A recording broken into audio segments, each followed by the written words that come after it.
Subscribe to LearnCab and hit the bell icon to get notified. Hey guys, welcome back. So today we're going to see something interesting. But before that, before getting into what we're going to see, I want you to know that. How many of you watched Guru movie? Yes, quickly. Yes, Gurubai. How would it be if the Gurubai had a place of business in New York? How would it be? I don't know if he had this movie, but in the particular movie, how would it be if he had a place of business, maybe a branch office or a license office, to sell his polyester cloth in New York, which is not India? How would it be? You think he would have probably increased his trade? Certainly, he would have got more money, he would have increased his margins, he would have pushed the benchmark in the industry. He would have remained the top in the food chain. Yes, today we are going to deal something about the trademarks and trips. I spoke about Gurubai because his brand mattered a lot for him. His brand bought him a lot of money. His brand earned a huge stakeholder confidence for him.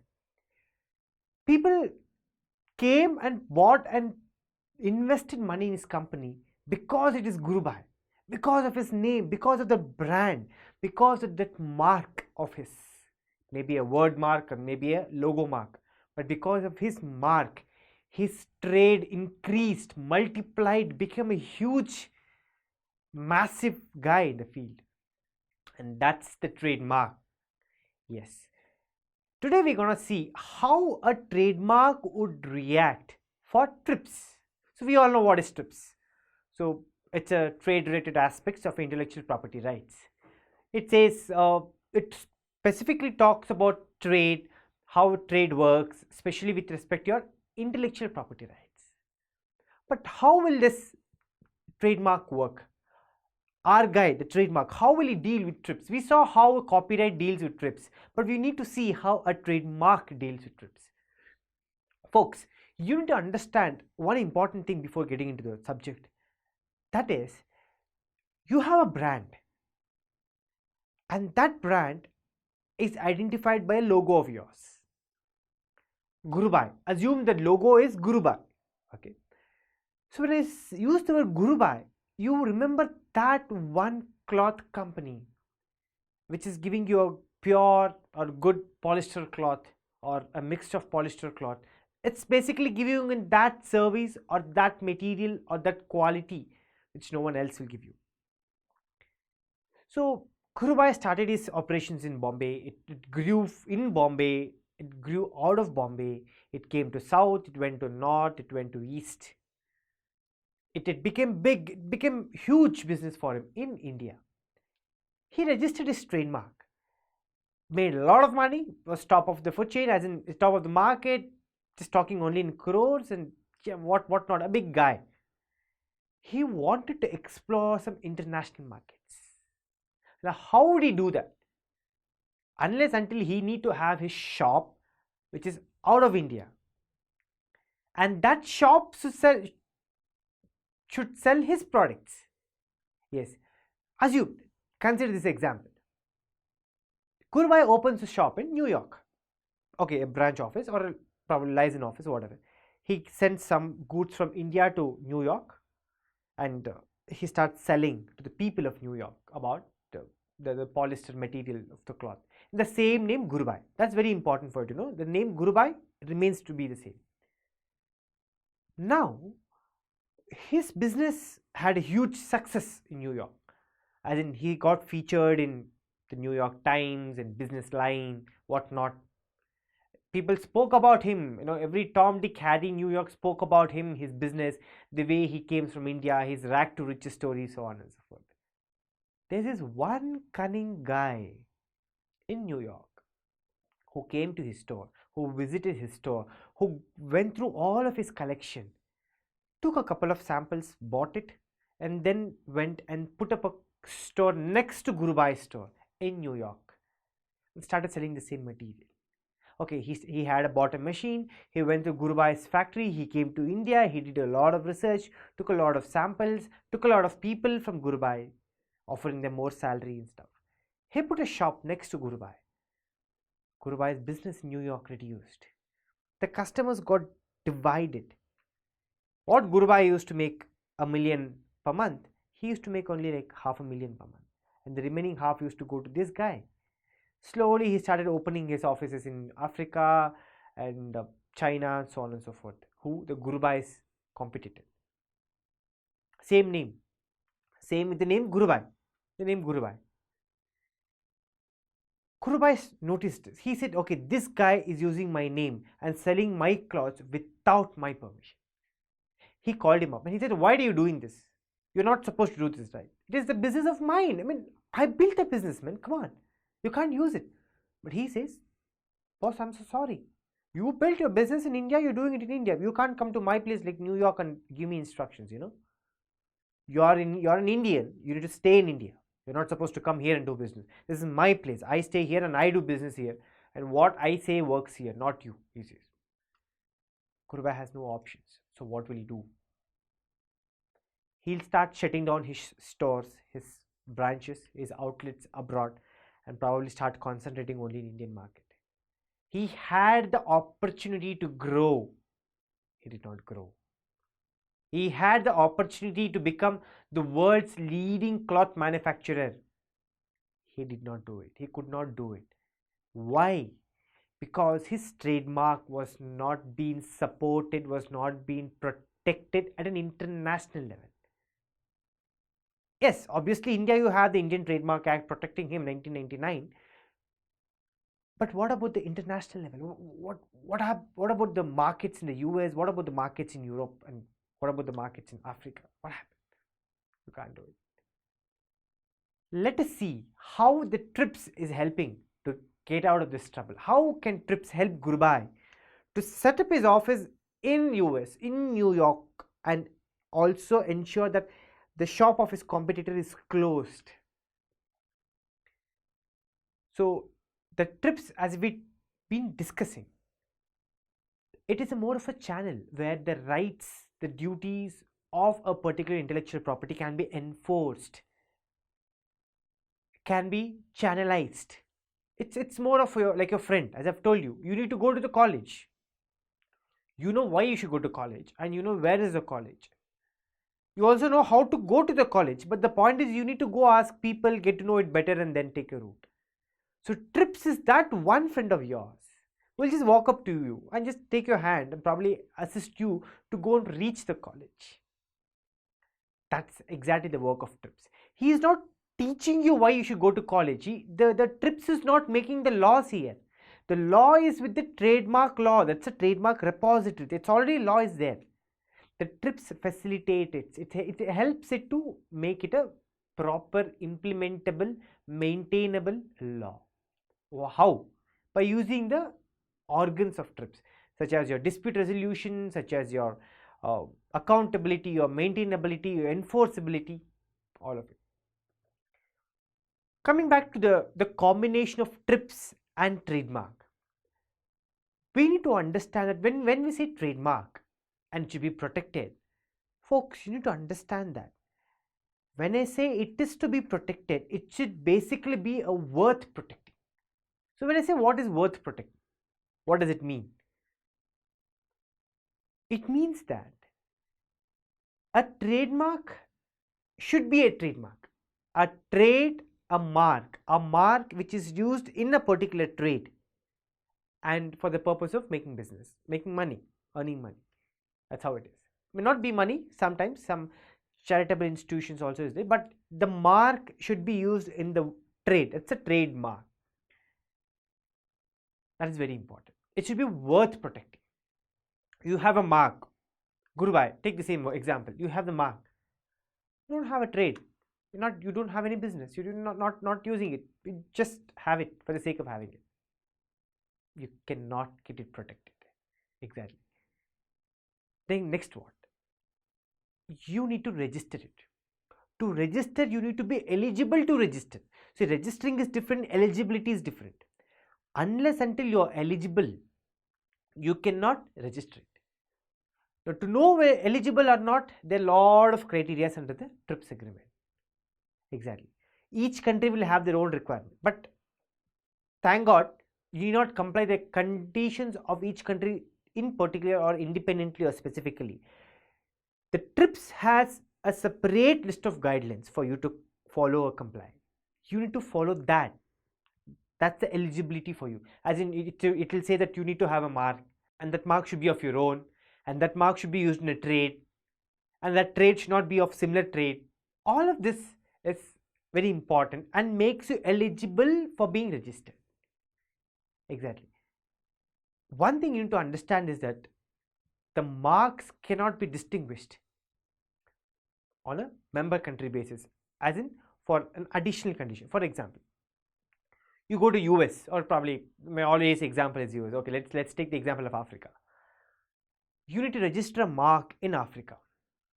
Okay, and the mark is already similar to a mark already in Africa.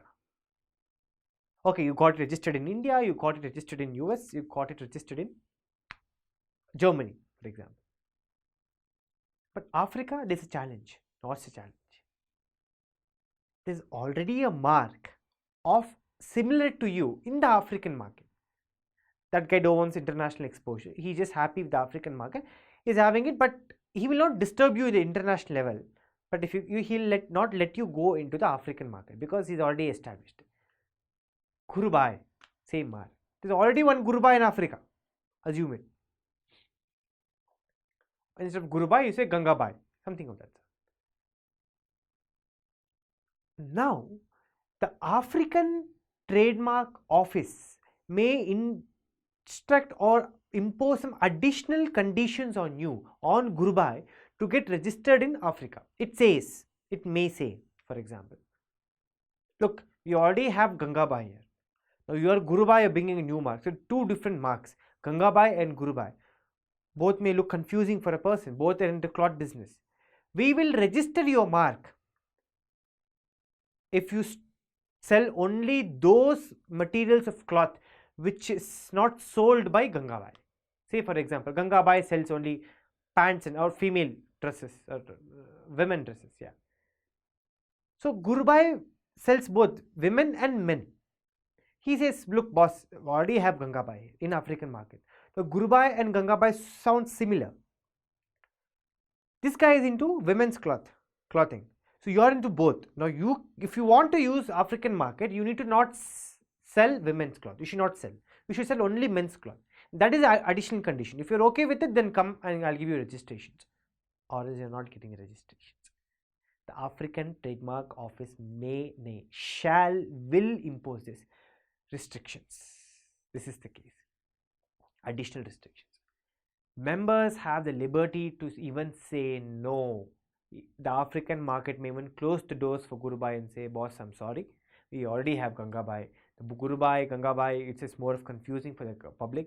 I cannot give you registration. Just because we have TRIPS, it is not a mandatory for the African market or any market for the matter, or any trademark office registry for you to give a license because you have come through TRIPS. No, the members have the liberty to say no. That's an option, that's a power in hands of members.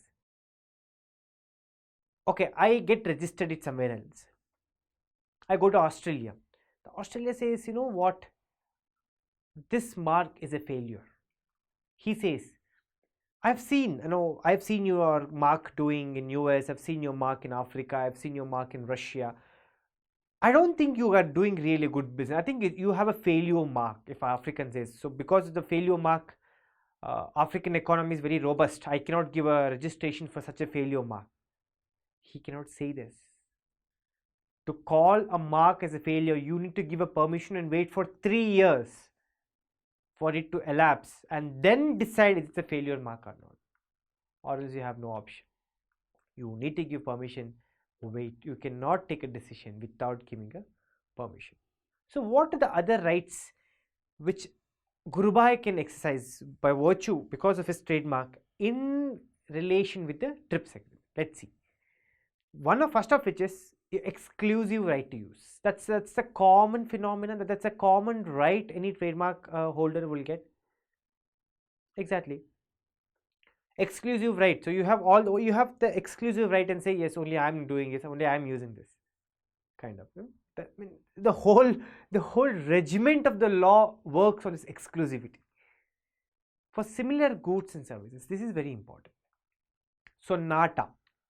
Sonata is a trademark owned by a watch manufacturing company.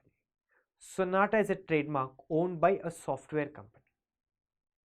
Now, can I say no, already registered, I can't give no. The different classes of trademark. If you look at trademark registration, folks, whenever you're free, just go to Google and just type classes of trademarks. I have a lot of classes. Each class I can register the same mark, same name. Gurubai. Gurubai, I can have a hotel chain in Gurubai. I can have a cloth company in Gurubai. I can have a mobile manufacturing unit in Gurubai. I can have a heavy machine engineering Gurubai. Gurubai machine engineering, Gurubai mobile phones, Gurubai SIM cards. I can have Gurubai cloth company.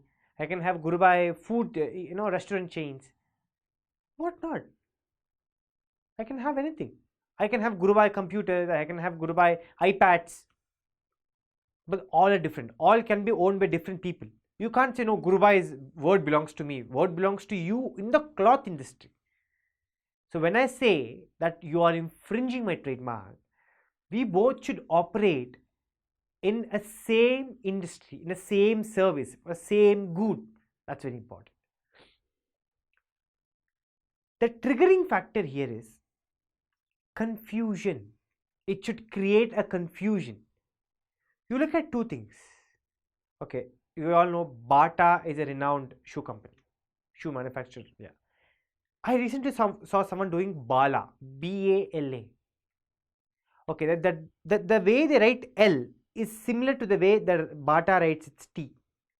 I get confused as a customer, as a consumer of Bata. I want to buy a shoes. I go to a store called Bata. He says around 2000 rupees for one pair of shoes. There's a small store next to Bata. I go, he uses the word Bala, B-A-L-A, Bala. He says it's 800. I said, come on, Bata. He says, no, sir, we're also Bata people only, just we have got a different store. See, Bata, Bala, it's all the same, sir. He will not even say the word Bala. He just says, sir, we are using the same logo. I may get confused. Confusion is the triggering factor to say someone is using a similar mark. If I use the word Bata, if I have a registered owner of the word Bata, and someone uses the word Nikon, say for example. Now, Nikon is different, or say for example, Alia. Alia is a name used by one more shoe manufacturing company. I use Bata, someone using Alia. Now, is it the same? Obviously not. Will it create a confusion? I'll tell you, boss, look, there are two brands. One is Bata, one is Alia. It sounds different, right? Yeah, it sounds different. So there is no infringement of a trademark. I'll say there's a Bata and Bala, and the text, the word, the style, the color, it's all the same. It creates confusion. There is an infringement of trademark. You can file a suit. Confusion must be important. It's always should be presumed. It will be presumed. Say for example, you go make an application to register a particular trademark. Take the word trademark, Gurubai. Same example, African market. So forget African, take Indian market. There's already one Gangabai in place. So the confusion will be presumed. You will say, sir, dekho, as in I am Guru Bhai, that is Ganga Bhai. There is a lot of difference. Guru, Ganga, right?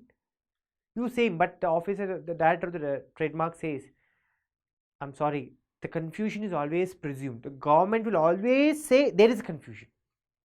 The onus, the burden of proof is on you to establish it before the government, saying that there is no confusion.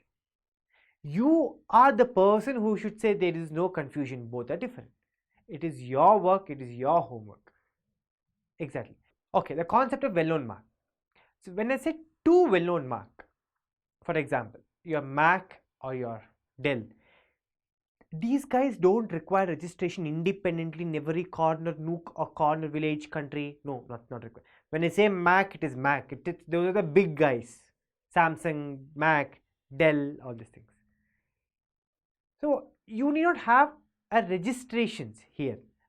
A Mac may have registration in India, may not have registration in US, or say probably the other way around. May have registration in US, may not have registration in India, but still the mark will protect it because under the doctrine of well-known mark means it says that if it's a well-known mark, You do not have registration in each and every country. You just get protection by default. That's the advantage of being a well-known mark.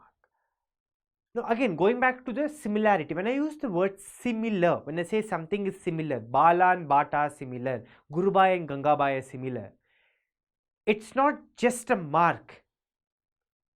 It should be even the promotions, the way I tell people. I use Gurubai's banner, I talk about Gangabai. I use Gurubai's ad, I talk about Gangabai. I use their logos, I use their words. I promote my brand in line with Gurubai's brand. I promote Bala's brand in line with Bata's brand. My banners, my posters will indicate a connection. It says both are same. The interest of the owner of the real guy, here in case the Bata's interest or the Gurubai's interest, should get affected. I deal with shoe manufacturing company. My name is Bala. Bala is my mark. And we have Bata. Bata is also a mark. And both deal with shoe company. He makes slippers. I make slippers. He makes shoes. I make shoes. He makes leather products. I make leather products. He makes plastic products. I make plastic products. It's all same. He makes rubber products. I make rubber products. You understand? When I make promotion, I use this picture. I use the same actor and actress which he used for his promotions. I use maybe the same Deepika Padukone, whatever it is. I create a confusion in the minds of the people. Out of 1,000 people, at least 10%, 100 people should think, I think both are same. Enough. I achieve what I want. I get 10% of Bata's money here. Say Bata is making around 1,000 crores per month or probably per annum. I get 100 crores, enough. I mean, it's a huge thing, right? Bata has worked for several years and then making 1,000 crores. I have worked only for 1 year and then now making 100 crores because I'm just snatching away his profits. This is similarity. You need to have all these 5 requirements when I call something similarity. Exceptions. They could be exceptions. So limited exceptions to use the mark for fair and legitimate use. So what is fair and what is legitimate? Now I use the word Mac, I use the word Bata, I use the word Gurubai. Okay, Gurubai there is no trademark, but I use the word Mac, Bata, Dell. This is a fair usage. We are using it for the purpose of education. Now, no, Dell cannot sue me, a Mac cannot sue me because I've used their name without their permission. No, I cannot. They cannot. We use the word Sonata. Yes. It's a fair and legitimate use. A news reporter using a name Mac or using the name Apple or using the name Samsung is a legitimate use. A news reporter, a teacher using in a school, these are all legitimate use. There should be no commercial element present. That is a triggering factor. That is a key for you to understand that there should be no commercial element present. If there is money, then it is not legitimate use. If you are making money using someone's mark, then you are supposed to share that money what you have got, and that mark should be used with their permission and not otherwise. So what is the term of trademarks? So for copyright we have seen, for patents we have seen. So what are the trademark terms? Anyone quickly? Yes, it's simple. It's 7 years, nothing less than 7 years, and you can keep renewing it indefinitely. Come on, it's business. It's not like it's going to die. It is not like the end of the promoter, like till the life of the promoter and then 50 years. No, it's a business, man. Come on, a business runs for 100 years, 200 years, 500 years. We have Airtel, we have Reliance. It's been going for generations and generations. If it's something saying that your trademark will expire after 10 years, 20 years or 50 years, these people wouldn't have survived the market, right? It goes on and on. It's pure money. Trademark is that portion of IP which deals with pure money. The license and assignment. Yes. So when I say license, how will a trademark license work? It's very simple. So when I say trademark, it is a mark used in a trade. So I open or probably give a permission to a franchisee to open a store in my name and sell my products and share the money with me. There'll be an agreement called franchisee agreement with a particular person, or maybe a dealership agreement, whatever it is. Basically, I'll be letting him to use my name, my logo, and so on and so forth. The moment I permit him to use my logo for a share in the profit, I'm licensing it. I'm assigning my mark. Exactly. So it may be for a term, maybe for 1 year, 2 years, 10 years, 12 years, 20 years, 100 years, maybe anything.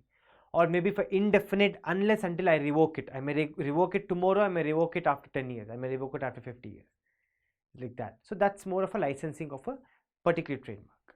So this is more of trademarks with trips. I hope you have understood the concept how a trademark is seen with trips. I hope also you enjoyed the particular session.